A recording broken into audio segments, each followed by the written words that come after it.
Hello and welcome to this bonus podcast episode here on the Muppet Fan Podcast with ToughPigs.com channel. I'm your host, Joe Hennes. And I'm your other host, Ryan Rowe. Today we're having an informal chat about the Muppets' latest production, Muppets Haunted Mansion, now streaming on Disney+. What an exciting time to live in. Yes. Ryan, did it scare you? You know, that's one of the first things I wanted to talk about, actually. I don't know if you're ready to jump in yet. Sure. I mean, I think people know what the special is. I mean, yes. I don't think we need to present it's what Muppet we're special. talking It's about. on Disney+. Yeah, one of my favorite things, and possibly my favorite thing about it, is that it is actually scary. I just watched it again, actually, right before we started recording, and just, yeah, like, it's full of Muppet characters who are ghosts, which means they're dead, and they're talking about how they died, and there are all these jokes that, you know, more. It really also captures the feeling of the Haunted Mansion ride that way, in that it's all about death and morbid stuff, and it's fun. Right. Yeah, I agree with that. I was trying to think. Well, first of all, I thought back to when you and I used to host Muppet Vaults, and those were our live events where we would show clips and ask trivia questions and stuff with other Muppet fans. Yes.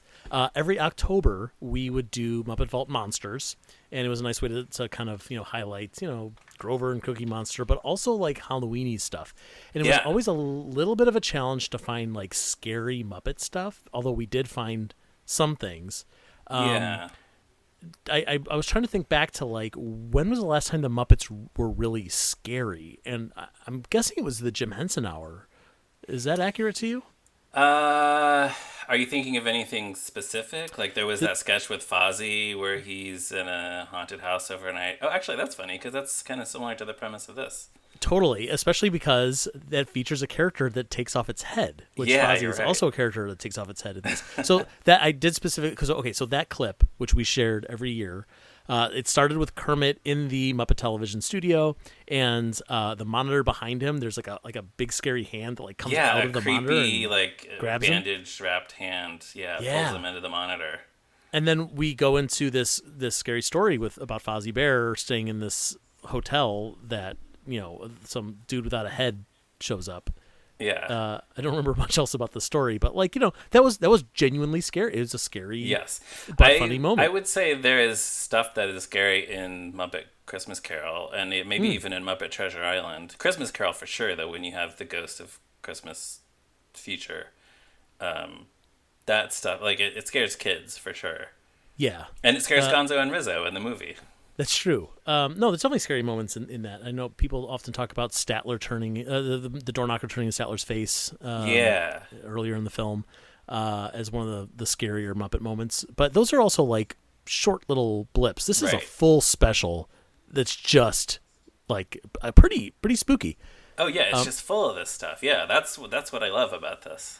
There were two moments in particular that I genuinely felt were frightening, to the point where, like, I even told a couple of people, including our friend Anthony Strand, because he's got young kids, and he hadn't seen it yet.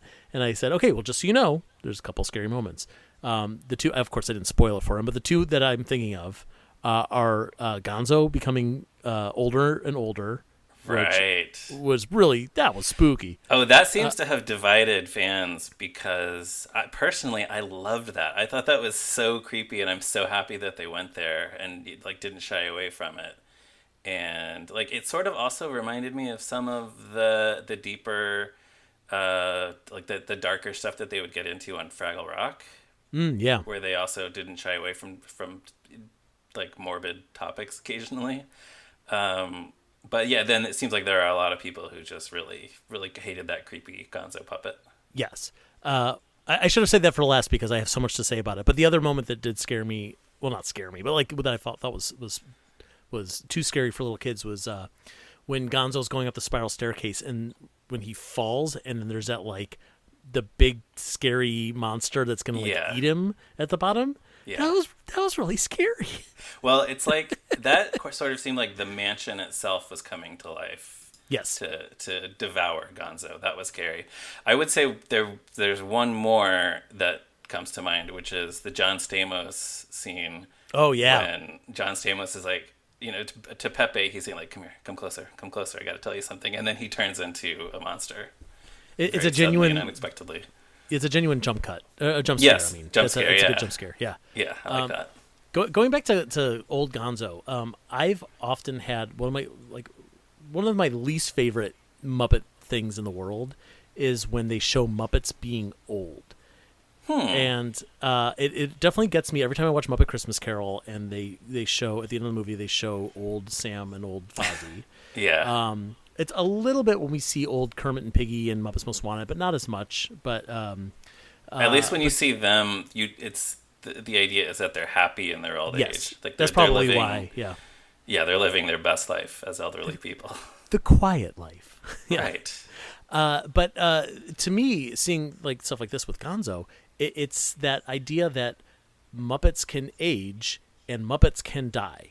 Not like a cartoon death of like they're going to be ghosts, but like someday they will pass away. And I don't like that. I don't want that to be a real thing. Because we know logically that can't happen. They're puppets. They're characters. Well, in our reality, as Yeah. people who watch Muppet things, that can't happen. That, right? That's exactly what I mean. Yeah. Yeah.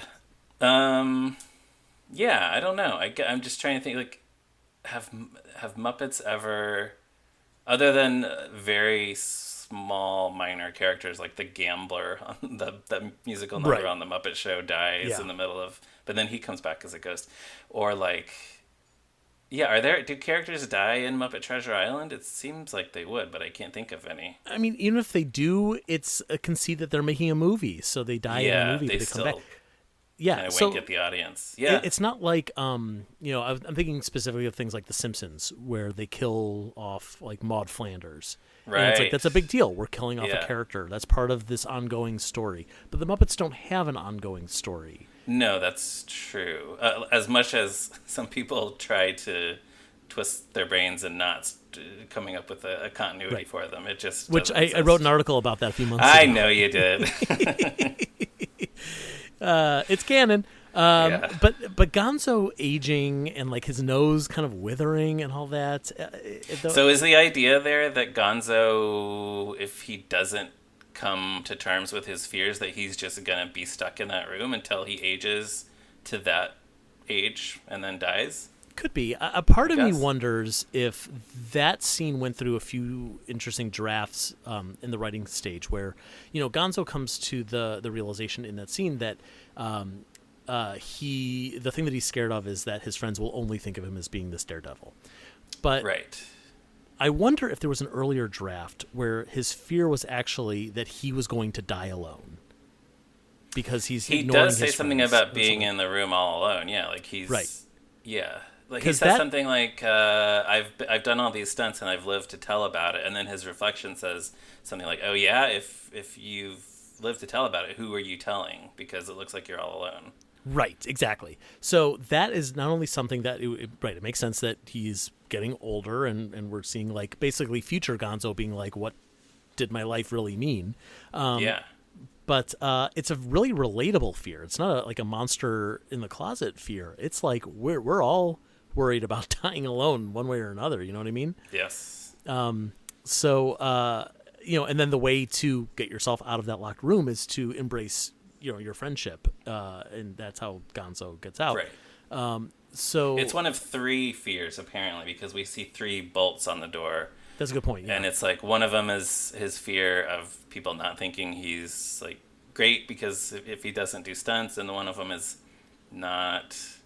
I guess one of them is being alone, and one of them is not seeing his friends again. I think those are the 3 things that end up unlocking the door. Right. The fourth fear that they don't show us is that his nose will wither and maybe fall off. That's terrifying. That's very it's Gonzo's design really lends itself to an old decrepit Gonzo looking extremely creepy. Like I think like elderly Scooter would not be nearly as terrifying as elderly Gonzo. Can I also say it's so exciting to me that they actually went and built 2 more Gonzo. Right, puppets there's an in between. that- Yeah. that like maybe we'll never see again. Like they may have only built these for a few seconds of content. Yeah.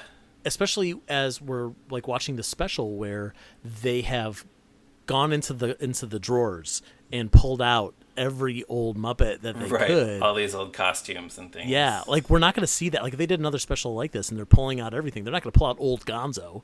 You know, they're going to pull out, you know, Bobo and Phil Van Meter and Howard Tubman.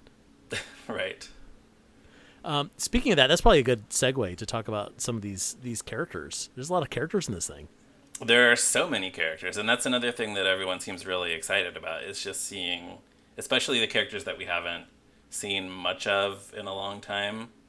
Like, the Brian Henson characters, especially Phil Van Neuter and Sal, and then Johnny Fiamma. That's right, yeah. What were those the highlights for you? Was there anyone else that you were like really excited to see?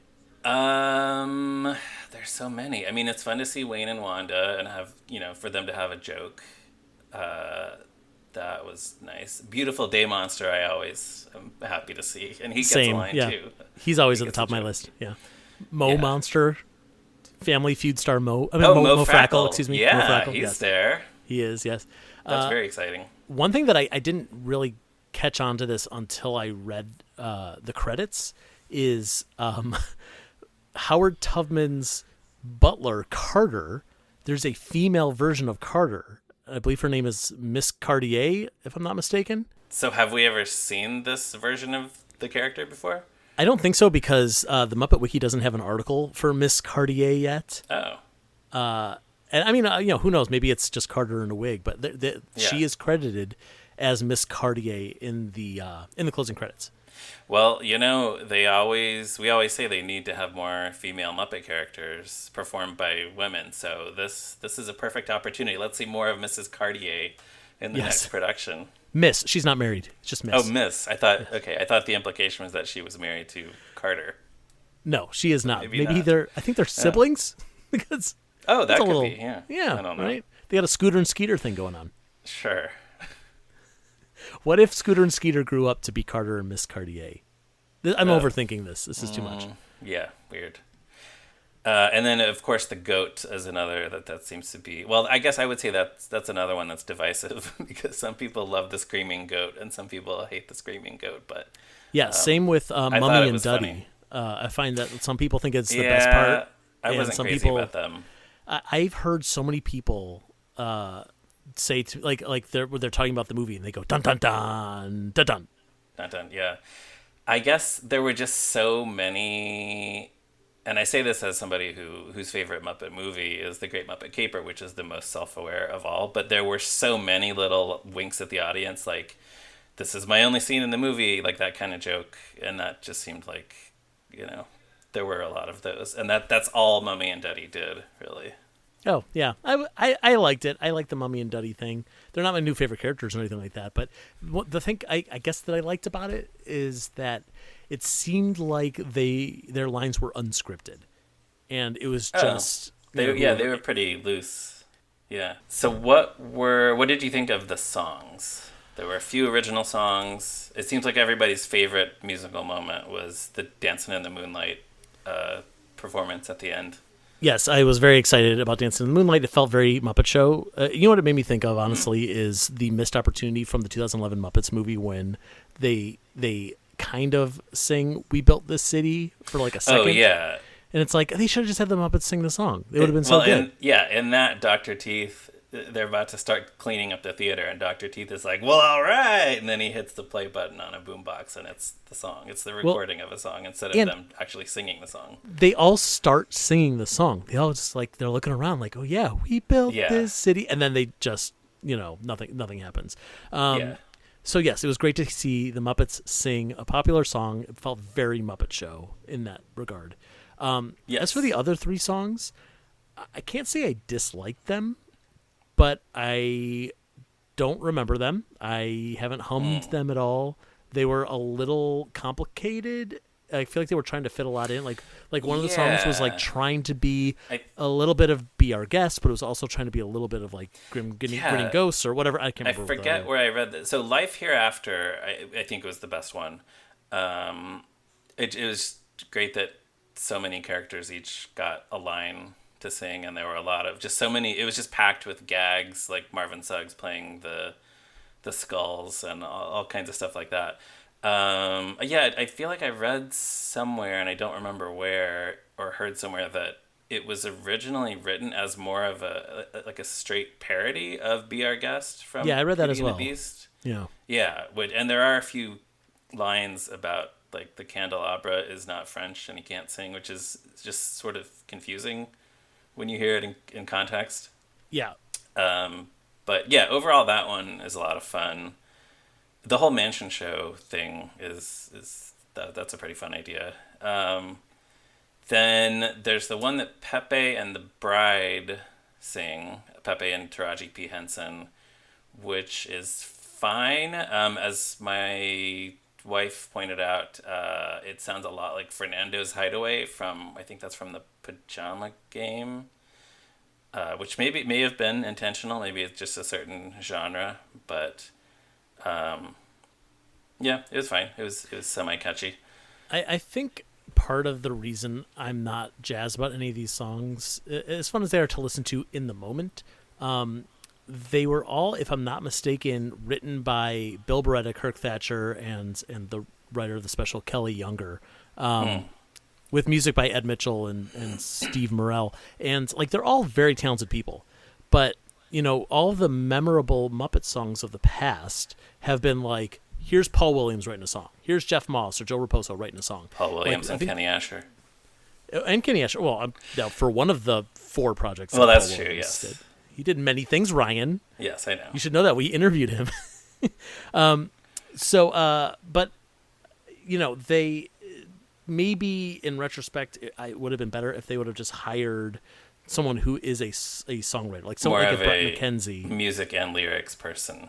Exactly, yeah. Because Yeah. this really felt like it was a lot of ideas in one thing, and think you're it right. didn't really have a hook that kept you going that maybe you want to listen to later on. Like none of these were the Monster Mash, No, but who could really recapture the magic of the Monster Mash?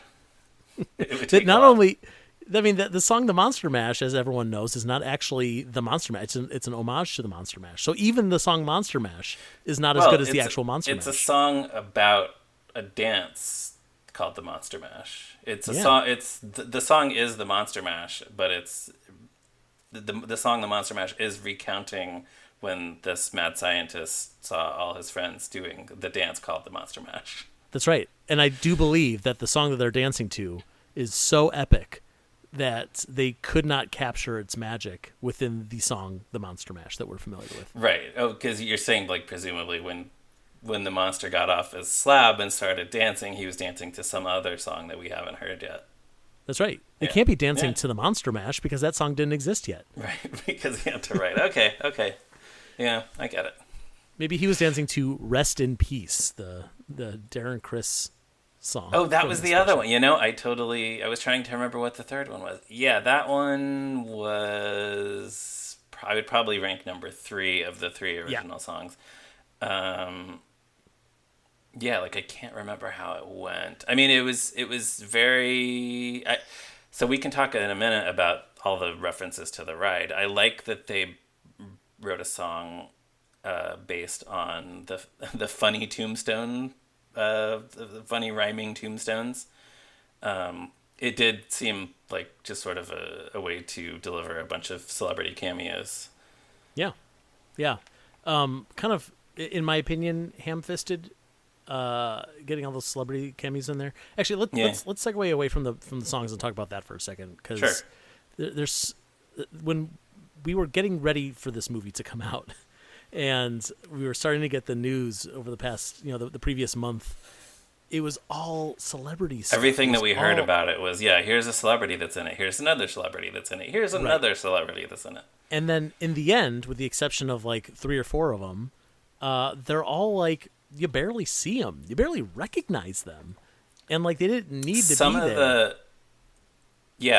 I know that I knew who most of them were, but even then, especially the singing busts, like when that scene comes up, I can't recognize them all because they're just, like you see in the end credits, like they have this weird makeup on, and I guess they, whatever they had to do to make them look like they're statues.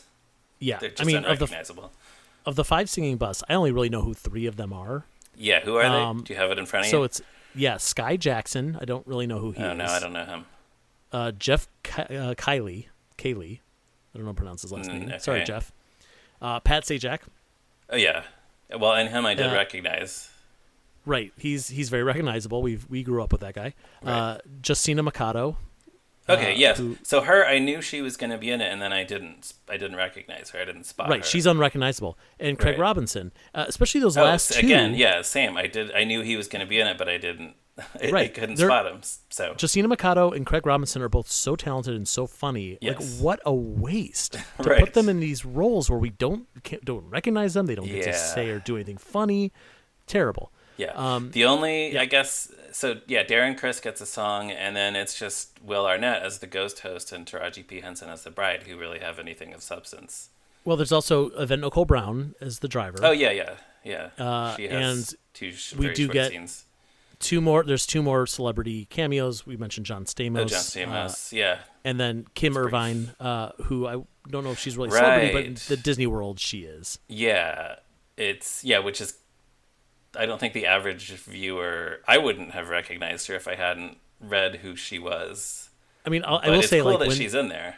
When they announced it, I remember talking to Anthony, and Anthony was so upset. He's like, all these people, I don't know who they are. Like, Kim Irvine, who cares? And I was like, well, let me explain to you who she is. You know, she's an Imagineer. Her mother was the original Madame Leota. She is Madame Leota during the holiday reskin. And Anthony immediately flipped. He's like, oh my God, that's awesome. What a great cameo. That's a cool thing. Yeah, it would have been neat if there had been more of that, I guess. Yeah, I would have appreciated that. So we might as well mention all the ghosts who are there as well. There's Alfonso Ribeiro from Fresh Prince of Bel-Air, who also doesn't really get anything fun to do, but he is hamming it up during the end credits. They do. Some of them get a line at the end when Gonzo and Pepe are leaving the mansion. Oh, yeah. They kind of call after them, like, "Wait, come back!" Like, but that's still that's nothing. Yeah, it doesn't count. We got Chrissy Metz from This Is Us. Jeannie Mai, I don't know who she is. No. Danny Trejo, who's worked with the Muppets many, many times in recent years. That also felt very much like, you're friends with Bill Beretta, aren't you? That's how you got here. Although I do like the idea that Danny Trejo is playing the same character over and over again. Like his deleted scene from the Muppets and then Muppets Most Wanted. And he's always a prisoner. Yeah, sure. Yeah. Sashir Zamata, former Saturday Night Live cast member. Yeah. Who, again, hysterical human being. She didn't get anything fun to do. And the great Ed Asner in one of his final roles. Yeah. Yeah. It kind of fortuitous that they got him. Right. Kind of eerie that he's playing a ghost. It is, and it's a shame that they didn't get more out of him. Recently, Kirk Thatcher was asked about that on Twitter, and he said something along the lines of it just didn't feel right to have like this legend like begging for, Gonzo and Pepe to come back. Like it felt beneath him. Yeah. Which I respect. Sure. Yeah. I'm just glad that we can add Ed Asner to the Muppet Wiki now. He has got a Muppet connection. Yeah, he got in just in time. That's right. But yeah, I mean, I guess despite the fact that I didn't really get the point of all of these celebrity cameos, aside from I guess they'll post about the movie on social media. I think that was a huge part of it. Yeah, they all have thousands of social media followers who would see that and otherwise maybe wouldn't have known about this new Muppet special, and now they're gonna watch it. So I don't know, it just feels a little beneath the Muppets to stoop that low, but I get it. I get the importance of it. Sesame Street does the same thing. They rely on their celebrities to get the buzz out. Especially but I will when maybe they're still perceived. Sesame Street is for sure, but when some people might kind of think of the Muppets as a kids thing. Yeah, that's a good point. But I will say I'm very grateful that all of those names that we just said, with almost every single one of them, like the celebrity moments were done after 10 minutes, and then it was just about the Muppets. Yeah, right. So Will Arnett sticks around, and Taraji P. Henson has an extended role. But you're right. Other than that, everyone is kind of they're there and then they're gone. So it's fine. And especially it's so great to see. Maybe this is another reason that people are glomming onto this special the way they are. It's not a Muppet special about the human, where the Muppets are also around. Right. It's just a great spotlight on the Muppet characters. Right, and it's about Gonzo, which is that's Yeah. a great thing for him to be the main character. Yeah, completely agree. Yeah. So let's talk a little bit about the references to the ride. Yes. So I think you and I are both pretty big Disney parks fans. We have both attended. We've both ridden. I assume you've. Sorry, go ahead. Yeah, you've ridden both of the U.S. Haunted Mansions multiple times? I or at least have, once each? And I have also been to the Haunted Manor at Disneyland Paris. I've been to 3 of the That's cool. of the Haunted Mansions. Yeah, I gotta get there someday. It was pretty cool. That one's I gotta totally say, different, right? It's very different. It's got a different story. And yeah, from what I've heard, that's the most different of them. Yeah, I've also heard, I don't know what the Haunted Mansion situation is at the other Disney parks in Asia, but I've heard that the one at Disneyland Paris is the best one. Oh, cool. So yeah, I gotta get there. You gotta, just for that. Yeah. Gotta go all the way to Paris, go to the Haunted Manor, and then turn right back around. Sure. There's nothing else to see in Paris. Quai de France. But yeah, so it was, as I was watching it, it's fun to see the reference, to recognize things that I knew from the ride. I did, by the end of it, start to be kind of like, okay, what percentage of the material in this special is just references to the ride as opposed to original material? Because there is a lot of it. And if I understand that, of course, it's Muppets Haunted Mansion.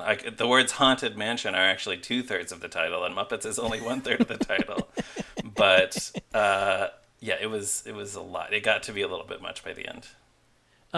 Yeah, I hear you. You know, one thing that I've always fascinated by is how the stuff at the Disney theme parks always have like a lot of backstory behind them, and it's not always even public. Like, for example, I remember hearing about, like, there was I went to visit once, and there was like a pavilion where you could go and meet all the different princesses and get your photo taken with them.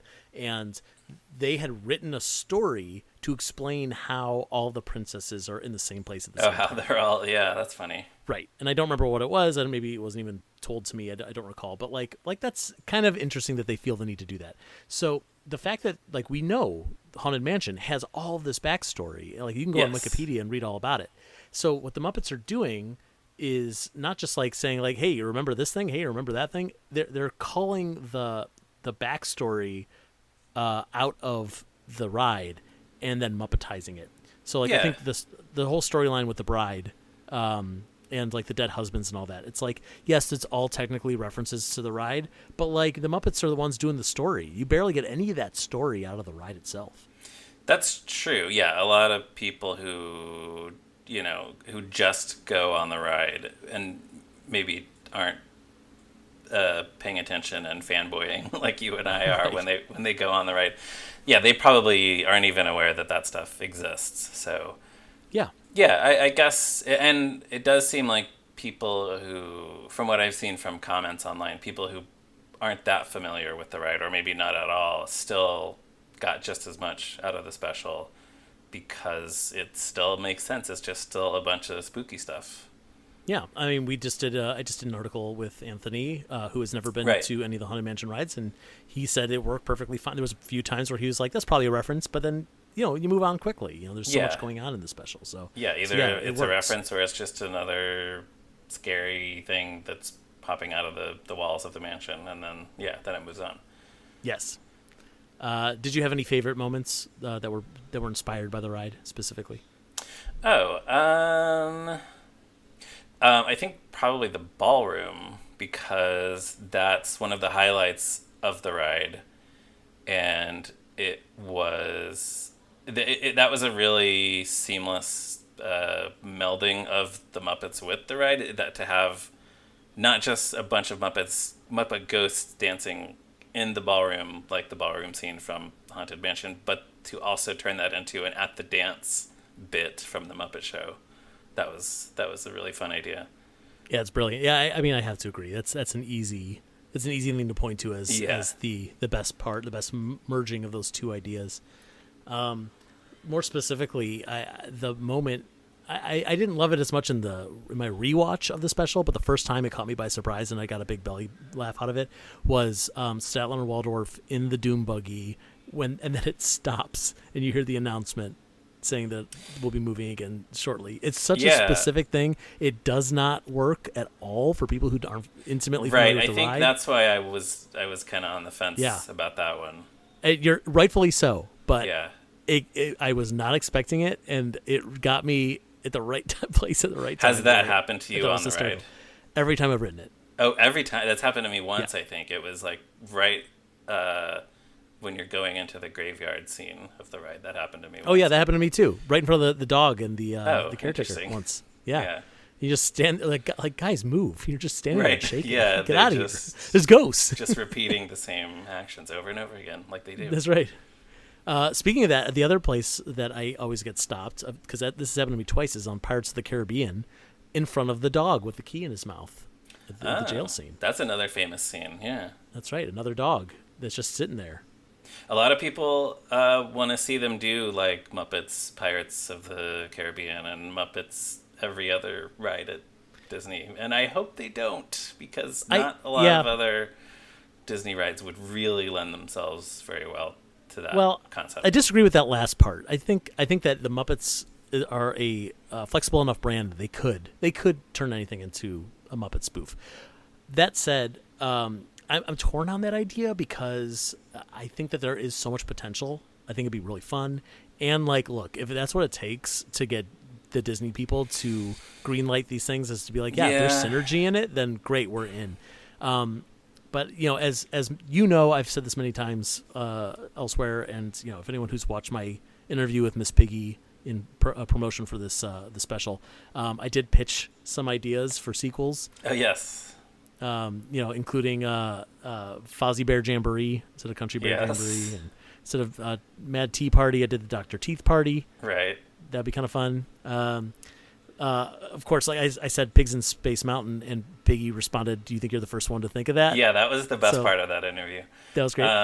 But the best idea, honestly, is Pirates of the Caribbean Bunny.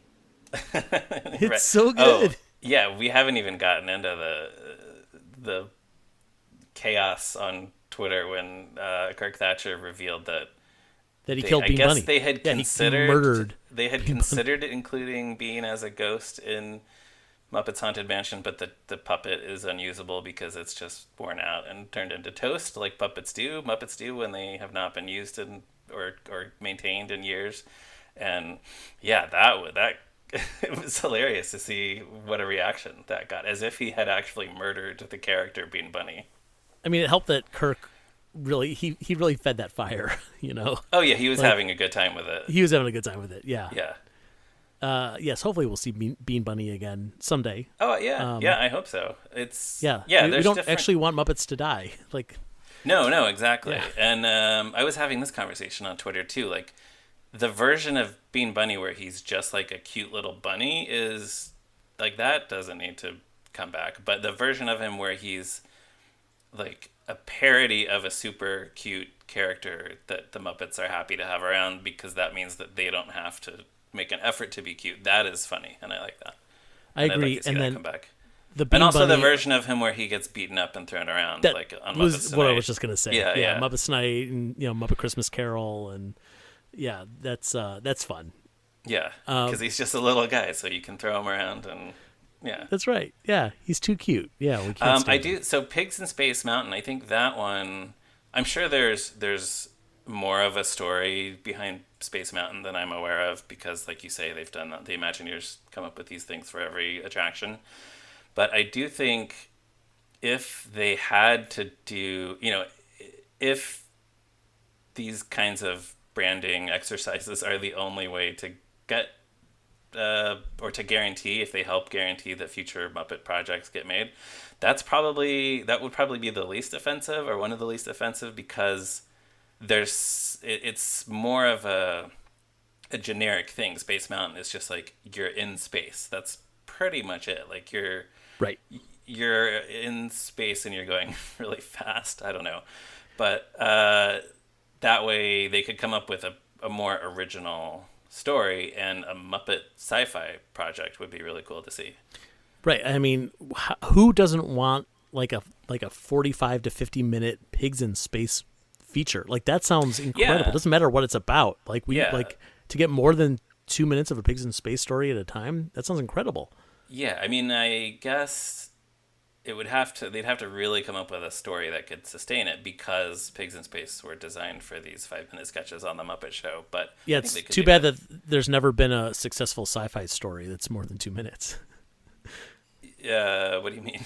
I just mean like, just In make a general? sci-fi story. Yeah, I know. yeah, they could do it. Yeah, no, for sure. And also like people are begging for, Star Trek, Star Wars parodies. Like, I don't know, parody Interstellar. Who cares? Like, I mean, go after everything sci-fi. Sure. Give me that Alien Resurrection, spoof. I don't know, man. Muppet Alien versus Predator. Yeah, I'd Let's watch see it. it. I would watch it. Let's never have any original projects again. Just Muppet everything that already exists. That's what we want. That's what the people want.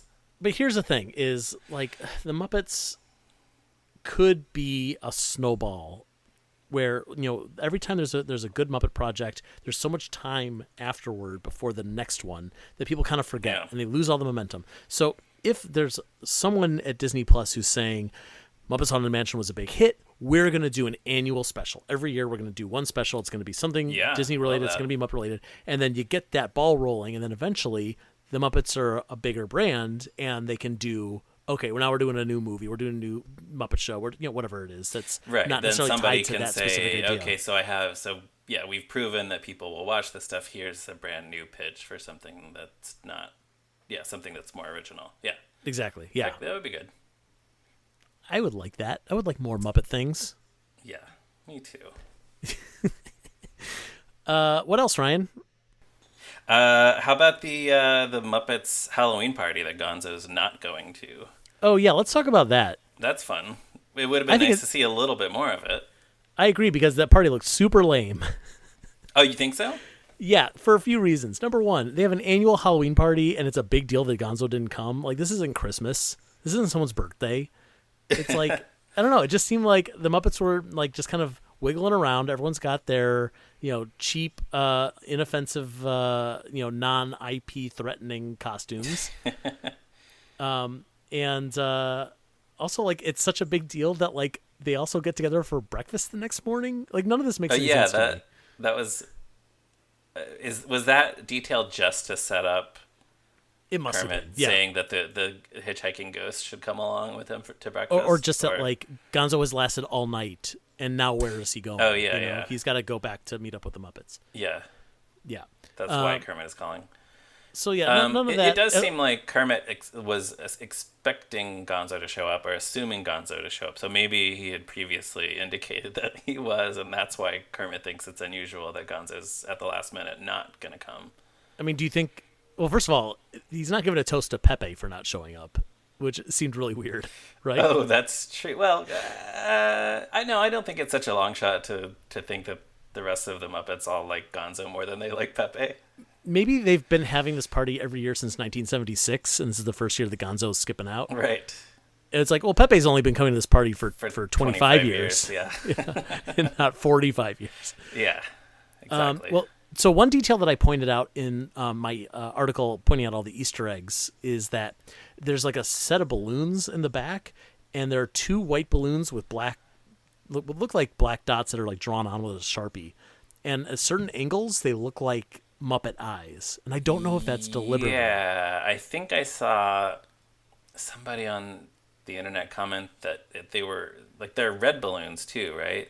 Yeah, so it looks like it might be like Beaker, like the big eyes and somebody and was nose theorizing below. that it was supposed to be like a jokey reference to Elmo. Oh, that's interesting. But yeah. Yeah, I wouldn't have thought of I that. don't Also, know if they would do Elmo that. has a yellow nose. He doesn't have an orange nose? Maybe is it orange or is it yellow? I can't see thought now. his Of course, nose- we see his face every 5 seconds. And I For can't the listener, picture it. you are looking around your room to see if you have any visual representations of Elmo. No, I don't have any visual representations of it. Yeah, I guess I could. isn't that something? I personally don't think I have any Elmo dolls or toys, but Okay, I'm looking it up on Google, and like it is orange, but like it is a yellowy orange. I think I think Okay. I'm forgiven for thinking And that it was yellow. there's probably not an orange balloon there with the other balloons at the party. All right, we're gonna have to ask Kirk Thatcher about this because I'm Yeah. so curious. I feel like there was something cut maybe from the Well, it does party. seem like something was intentional about it. Well, and then the other thing that not weirded me out, but like the other thing that seemed off to me about this party is okay. So you've got Kermit dressed as Piggy and Piggy dressed as Kermit, which is hysterical and brilliant. And Yes. I love Yes, that. that's I one of love the that. highlights. Yeah. You also have New Zealand's fish dressed as New Zealand, which is also hysterical. Yeah.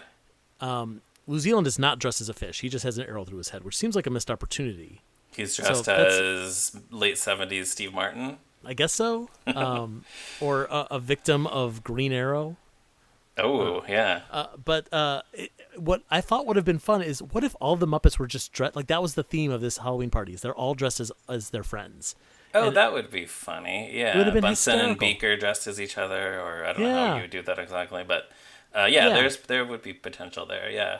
I think so. It's like I don't know. To see like okay, we have got these like 2.5 like hysterical costumes, but then you've got like Fozzie as a banana, Chip as a cardboard robot. It's like Yeah. okay, that's fine, I guess. We see, is it Behemoth, the monster that just has bunny ears on? Yep. Yep. Yeah. Which I must be. Oh no, I was gonna say that's a callback to the Stand By Me, but that wasn't him. That was Big Mean Carl. Yeah, The but Stand I By would Me YouTube video. not be surprised at all if those are the exact same ears that they pulled out Yeah, of the that's closet true. somewhere. I'm sure that's true. Yeah. Of course, we have Scooter as Elvis. Yeah, that's funny. That's all right. They didn't really do anything with it. That's the thing. They didn't do anything No, with it's it. He just true, kind of comes yeah. on and They does could a little have "thank you very much" and moves on. they could have had a scene where they did like the annual costume contest or something, but Yeah. I guess Maybe this. the important like the what the special is actually about is Gonzo's night in the mansion, that story. So I guess they didn't want to spend too much time lingering on the Halloween party. Well, maybe we'll do a sequel where it's like the same story, but from From Kermit's the other point perspective. of view, yeah, Yeah, Rosencrantz sure. and Kermit are dead. Okay, well now I have to point out the fact that there was that Kermit Prince of Denmark Oh yeah, pitch that went around, and there was Gonzo and Fozzie were Rosencrantz and Guildenstern, and there was a song called "Rosencrantz and Guildenstern are doing the mambo," which was pretty funny. yeah, huh? That was a funny thing. Yeah. Anyway, that's not what we're talking about. We're talking about Muppets Haunted Mansion. So overall, what did you think? Was it a success? Is it something that you're going to watch every Halloween from now on? Yeah, I think I will watch it probably every Halloween. It's nice to have that kind of annual event to tie it to. Like there are Muppet specials that I go a long time without watching, and I go, oh, I should really watch that. It's been so long since I watched that thing. But yeah, this gives us a reason to come back and watch it every year. Yeah, absolutely. I completely agree. And especially, there's a lot of Muppet Christmas specials that we try to watch So many. every year. There's so many. But to have like I don't know, I go 11 months out of the year without thinking about this thing, but now it's like it's late October. It's time to break it out. Let's watch Right, it. yeah. Yeah, Yeah, that seems nice. I actually did find that I liked it more watching it the second time than I did the first time, just because I don't know, I was able to look in the background and look for look to see what all the ghosts were doing and stuff like that. So, yeah, it's very entertaining. Yeah, I think you're right about the Easter eggs and background stuff too, because I think we're gonna be picking out stuff for years. Like it'll be years from now, we'll say like, did you notice that like so Right, and so yeah. was wearing the whatever, and like Yeah. now we nobody told us. Right. I do think maybe like there could have been more original jokes like I was alluding to earlier, but yeah, it's a good time. Well, you heard it here first, folks. It's a good time. Yeah. All right, everybody. Should I have said something punny like it's a scream? No. Okay. I don't think they ever said that in the special, did they? There were so many other. No, you know what? They actually did, like, lean away from a lot of that stupid punny stuff. Like, there was no, like, someone crying and saying boo hoo, or Well, they did have Statler and Waldorf saying boo, and then Fozzie says, "Why are you booing me?" And they say, "We're ghosts. It comes with the territory." okay, that's funny, but like, Yeah, maybe they didn't want to double up on the boo puns. that's true. I guess okay, maybe not specifically boo, but like I'm thinking of like all the puns that they put into like the Vincent Price and Alice Cooper episodes of the Muppet Show, where like that was a show much more about punniness. And this was like, no, they're putting in like, funny situations and actual jokes and some character moments, and not leaning on the schlock as much. Yeah, no, I mean, there's a handful. Like Fozzie says shaka waka. Gonzo has some kind of line about ghosting people. But no, you're right. It's not. There could have been a lot more. There could have been a lot more. It could have been chock full of schlock. It could have been schlock full of chalk. And no, it wasn't. It was peppered in, I think, in a way that made it feel very Muppety, but not like they're not too much eye rolling. Right. That's good. Yeah. Avoiding the eye rolling is good. It's such a it must be so hard to write for the Muppets because, like, we want the Muppets to make bad jokes, but if there are too many bad jokes, then we complain that there are too many bad jokes. But if there are no bad jokes, then we complain because the Muppets are supposed to be doing bad jokes. Well, there's also the fact that like the Muppets for the first 30 years of their existence mastered the art of telling a bad joke in a funny way, and that's really hard to do. Yeah. And then there's a fine line between that and just telling a bad joke. So yeah. Especially writing for Fozzie, that seems impossible. Oh, for sure. Yeah. Right. All right, then I think that just about covers everything. So we can wrap things up for this special episode. Listeners, you can check out toughpigs.com on the internet, Facebook, Twitter, Instagram. We're in all those places. We also have a Patreon. I'm sure some of you are Patreon patrons, and we thank you very much for that. And if you're not a Patreon patron, then maybe consider it if you like what we do. We are also selling merchandise these days. You can buy our stuff at the Tough Pig store on tpublic.com. Get yourselves a cool Tough Pigs t-shirt. And keep an eye on this podcast feed because we have some more good stuff coming your way very soon. So keep an eye on it and join us for that. And that'll do it for this episode. Bye. Ooh, goodbye. Hurry back.